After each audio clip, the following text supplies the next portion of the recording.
Peace and love. This is Nicki Daniels, and you're now tuned in to another episode of Takeover TV. See you next week.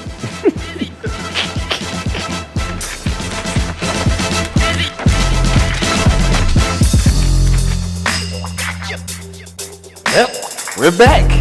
We're back so soon? You give us something every week to come back. You back already, man? Yeah. Damn. Yeah. You know what? You just like coming here. The vibes are pretty cool here, man. Shout out to anybody who's come here, man, and experience the awesome creative energy and vibes that just, exudes off this place. Yeah. Last week it was Facebook. This week, Facebook again. I wake up Sunday morning and your stone got broken into. Yeah, man. So hey, let's run it from the jump. Let's run it from the jump over how you found out and all the events that happened afterwards. Just roll. All right. So the way I found out about this, God man, hold up, man.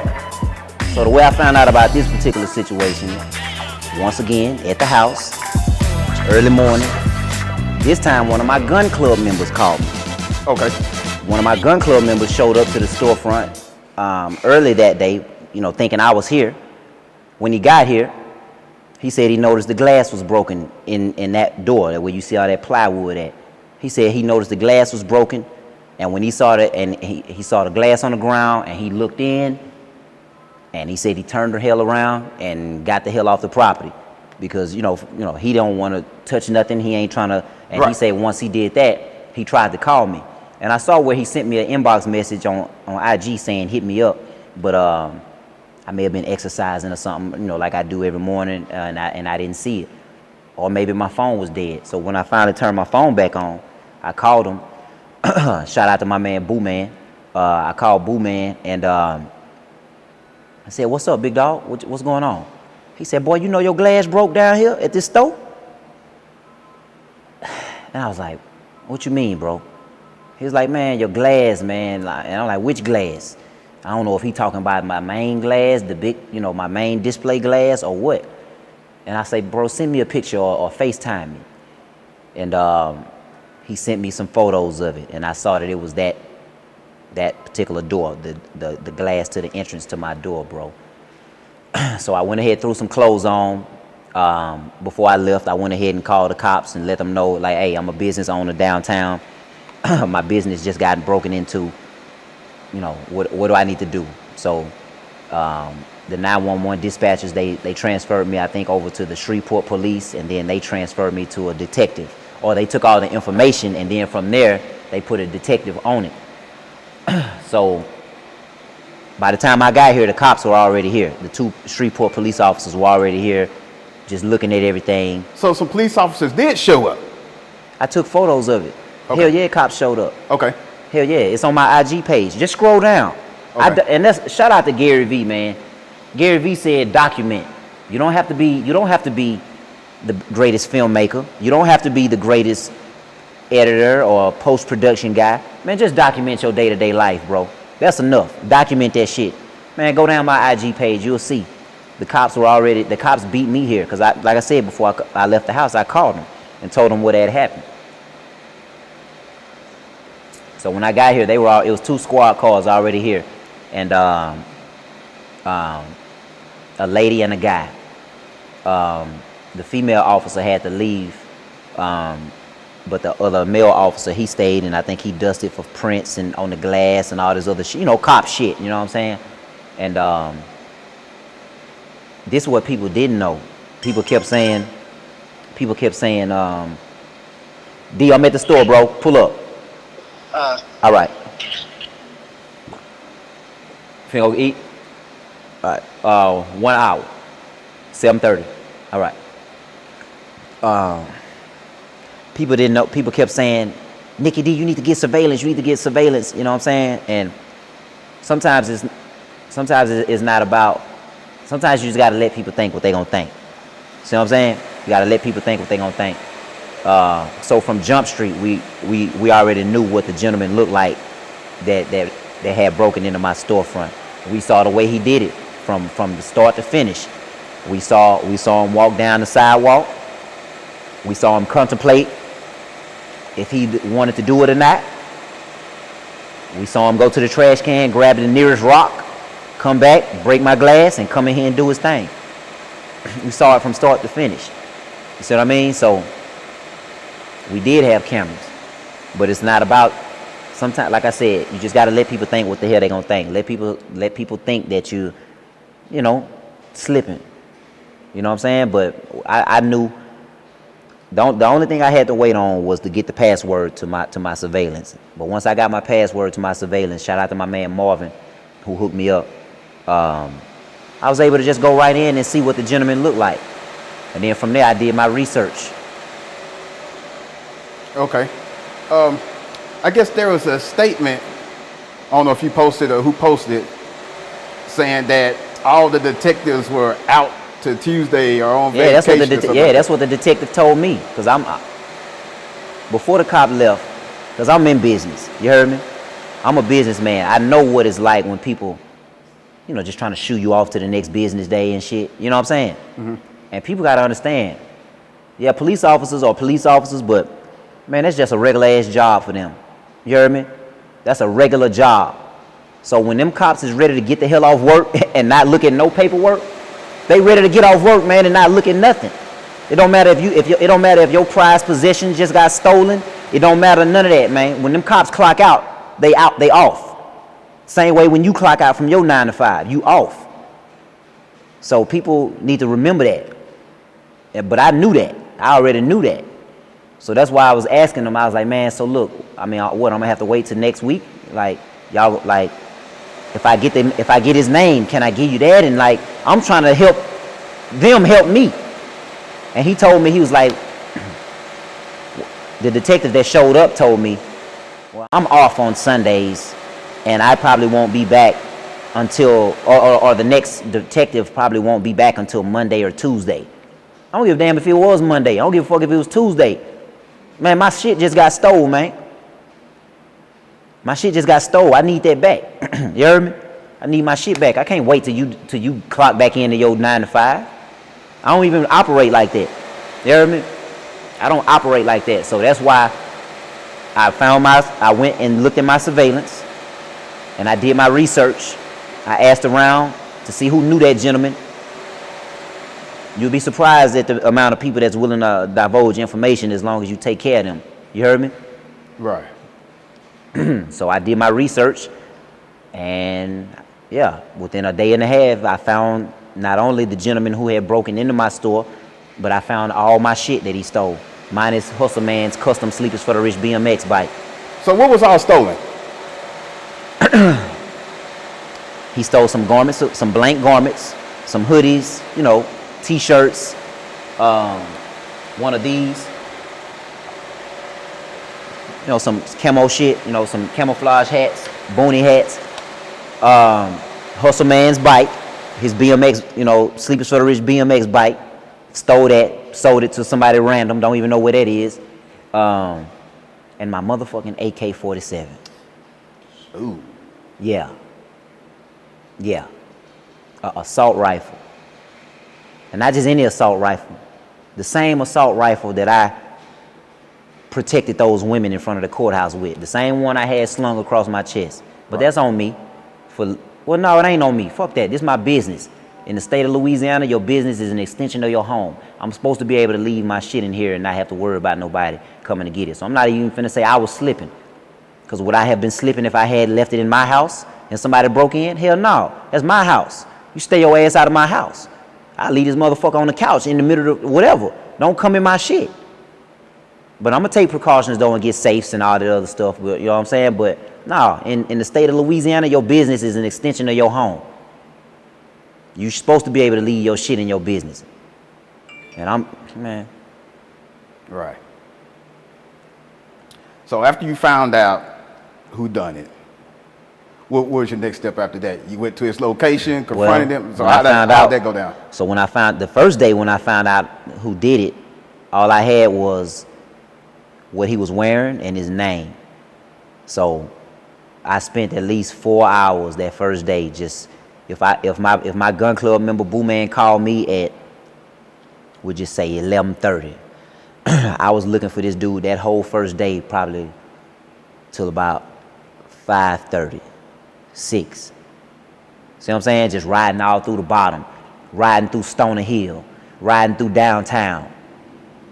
I hit a few blocks through Lakeside, just, surrounding hoods, trying to see if I can find this guy who got my property. So you found him today?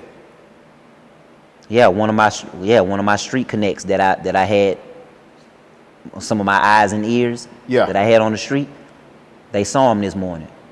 And they rung my phone. They called me. And they told me, hey, I told you when I saw him I was gonna call you. I seen him. Mm-hmm. And I threw my shit on this morning and I went there. He was very cooperative. So you pulled up on him, you approached him. Did he just take you to your stuff? He apologized? He explained what happened? I could tell when I first met him that he was very apologetic. When I hopped out, I think he realized, like, damn, I did something wrong. You heard me? Yeah. So when I hopped out, he knew he had done something wrong. But I came to him very, very calm, very polite. I let him know, like, look, just please don't lie to me. I already know, my man. And we got a few different choices. You see what I mean? We got a few different choices. Let's do this the cordial way. I don't want you to lose your freedom, or, you know what I'm saying? Like, I don't want anything to happen to you. I asked him how old he was, and he said he was 55 years old. And I told him, I was like, man, you my elder. You an elder to me. You 20 years older than me, bro. I don't want to see nothing bad happen to you, right? So he was very apologetic when I hopped out, and I told him, look, bro, all this shit could end right here. I'm here to help you. I'm even willing to help you if you could help me. I need all my shit back that you took from me. And I showed him the surveillance screenshots, letting them know I'm not joking. I know. I showed him everything, and he knew. He knew. I got you, bro. And it wasn't no smiling. It wasn't no threats. It wasn't nothing. He just felt that energy, bro. Like, hey, I'm a businessman, and I'm not no gangster. I'm a man. You heard me? I'm a man. And when you fuck with a man's business or his livelihood, or think you're gonna take food out of that man's mouth, you playing with your life. Whether you a man or a woman, you playing with your life. Some people spend years building their names and building their businesses. So you just know some people will die behind their business. Are you willing to die behind your belief about that person's business? Huh? Because I'm going to die behind my business if I have to, but are you ready to die behind your belief about my business? You see the difference? Like, mind the business that pays you. Mind the business that pays you. Mind the business that pays you. Don't die behind somebody else's livelihood, somebody else's business or empire that they've built for themselves. Build you something. Start you an online store. Get you a product or a service. Build you a brand like Takeover TV and take over. You know what I'm saying? Exactly. Let's rewind for a second. I know yesterday you had started the GoFundMe account. Yeah. Because there was questions all over the place. Why is he trying to raise $50,000? What's the GoFundMe money for? Mm-hmm. Et cetera, et cetera. So what was your thought process behind that? I literally explained it in the description of that GoFundMe, but I'll explain it again. I know I can probably verbalize things a little better to people. The GoFundMe, it literally explains what it is. It says, this is for any unexpected hate. Because like I say, before I found my man, before I found my guy, to me, it was just some hater shit, right? Right. Let me tell it, somebody just came and vandalized my shit. So week one is just a lot of petty hating, right? Gotcha. Just a few people motherfuckers out of town that don't even live here, people out of town that don't even live in Shreveport. Just a little bit of hating. That's week 1. Okay, week 2. Okay, looks like the haters picked up a little more traction because I'm steady making moves. I'm still doing shit, shaking shit up, right? So that's week 2. Seem like they trying to get a little more, all the fuck boys and went and got their teammates and shit. You know what I'm saying? Now they got teammates and shit. Okay, that's week 2. And then week 3, this is just how I'm looking at it. Week 3, a brick gets thrown through my glass and some shit gets stolen. So this is my thought process.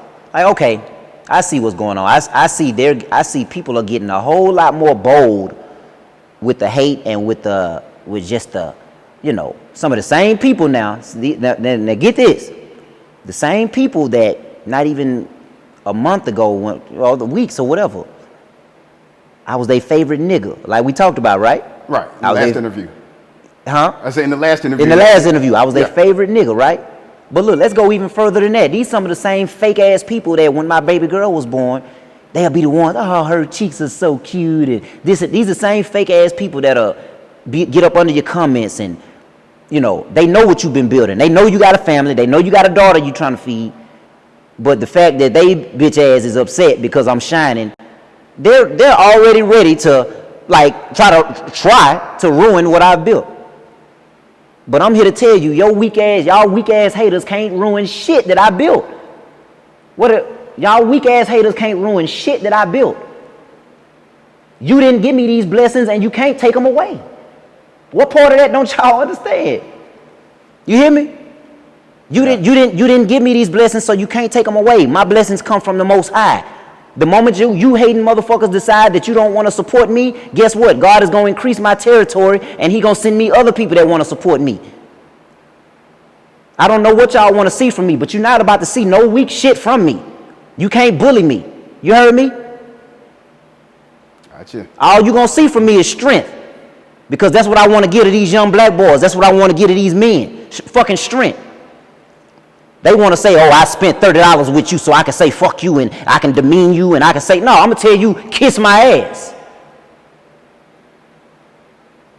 What make you any, if the fact that you spent money with me mean that you could disrespect me, what make me any different from a whore or a prostitute? You can't buy me. You better respect me and I'm going to respect you. And that's how we rocking.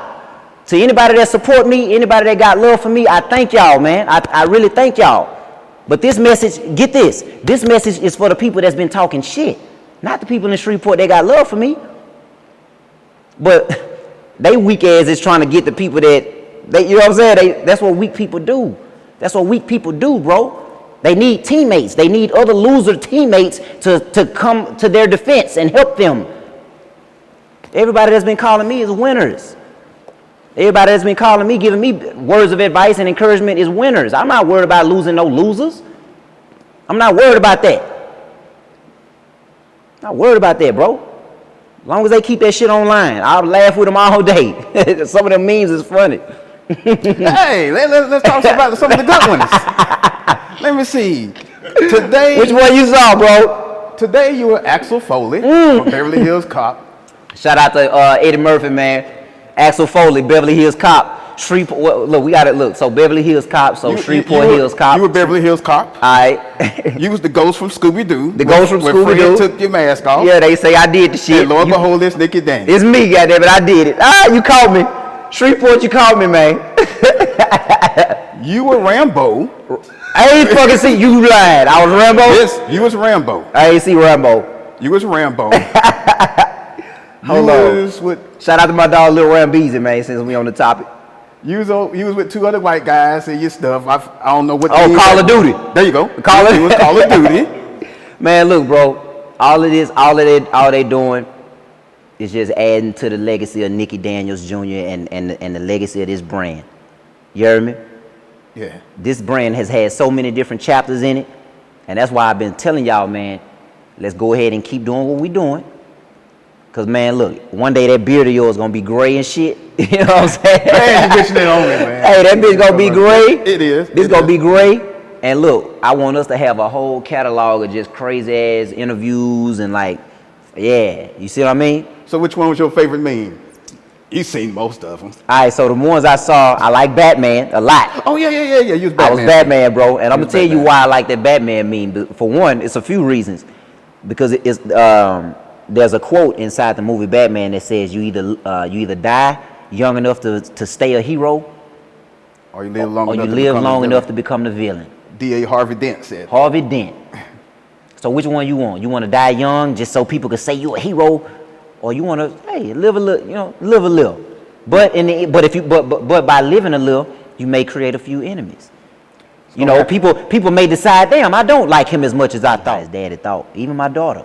I don't want my kids to be on that weak shit. Yeah. My daughter and your dad all have a conversation about, remember my daddy interviewed your daddy? Exactly. Good shoot, man. I'm all about leaving that legacy, bro. Are we good? Nick, whenever you're ready. All right, what's up? So, Nicki Daniels didn't throw the brick through the window for the insurance claim. you gonna try right there. Nicki Daniels throw the brick through the window for the insurance claim. Yeah, I threw that motherfucker.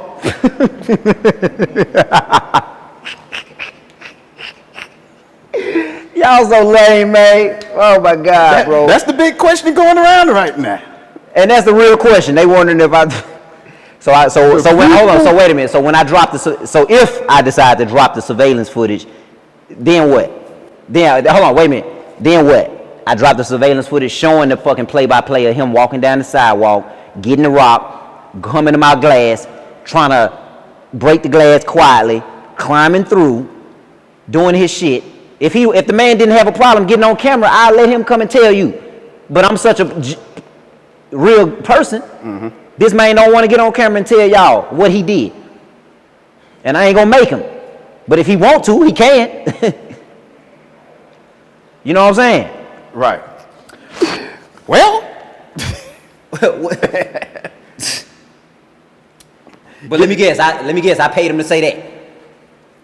That'll be the next thing. That'll be the next thing. I paid him to say that. That'll be the next thing. What else, my man? But what you did do, you did give him a job. You did so. He got 2 jobs. So what jobs does he have now? So he's working with my mobile car wash business, right up under my lead guy. Shout out to my guy D that runs the mobile car wash division of my empire. Grandeur Auto Spa and Mobile Detailing. We have a team of guys that we could send to your home or your place of business and detail your car right on the spot. I got a very good team of guys right now working for me. So guess what? He gonna go and work for my guys. He gonna go and work for my car wash business. And I chose that because he told me he also used to work in the janitorial industry, like Jana King type shit. Right. So okay, Jana King, janitorial, we clean cars, kind of the same industry. You know what I'm saying? So bam, he shouldn't have no problem doing that. I'm gonna get him a uniform. I already gave him some shirts. You know what I'm saying? Like tomorrow, my barber Lamette gonna come and cut his hair. All the same shit that we stand for, that I stand for, business, getting your life right, keeping your hair cut, keeping yourself groomed, learning a skill or a trade. All the shit that I preach about, that's my new project. The same way I got Hustle Man, and I told myself with Hustle Man, if Hustle Man is not a millionaire by the age of 18, I fail. Because he came to me at a time in my life where I should be able to give him a whole lot of game, right? Right. A whole lot of nuggets of wisdom. So if I can't get that 12-year-old boy enough at this point in my life to where he could be a millionaire by the age of 18, then I fail. As far as Mr. right here, he gonna be my new project. You know what I'm saying? So my new project, with my goal with him, and I'm saying this in front of the whole world, my goal with him is to turn him back into a Louisiana king, turn him back into a real man with some dignity and pride so his family and his kids can look at him. He say he got kids my age, 35 and 36 years old. See what I'm saying? So my goal is to make this man a king again, man. Let him give him a bank account, you know what I'm saying? And, maybe get him some, build up his paper trail so banks could see that he got income coming in, and maybe he can go get him an apartment and he ain't got to do that assisted living shit. You know what I'm saying? Right. I don't like, that's one of my biggest fears is to be an old man and not have my shit together or not be able to have that pride, you know what I'm saying, in myself. Like I hate to see a man, a grown black man, bro, with that look of desperation in his eyes and shit, bro. I hate that shit. Yeah. I hate that shit. So you got him a phone today. What else y'all do? Went and got something to eat. Gave him a few pieces of clothing just to kind of start him off, man. Right. I went and spoke to his, what's that lady's job title, Miss Trishelle? What's she? Caseworker. I went and spoke to his caseworker. She's in charge of, making sure he got his food stamps and things like that or whatever. But I touched bases with her. I got her information. I went and found where he lived. You know what I'm saying? Just so I can see how he living. Make sure he ain't living in fucking squalor. You know what I'm saying? Yeah. Because I'm for real. If I say that you're a part of my kingdom, and I call it a kingdom because I really feel like I'm a young king, a modern day king. And we all could be modern day kings if we have our business in order. You see what I'm saying? So I feel like he's a part of my kingdom now, so I want to get in this business. What your money look like? Where you live? How many kids you got? What other kind of drugs you on?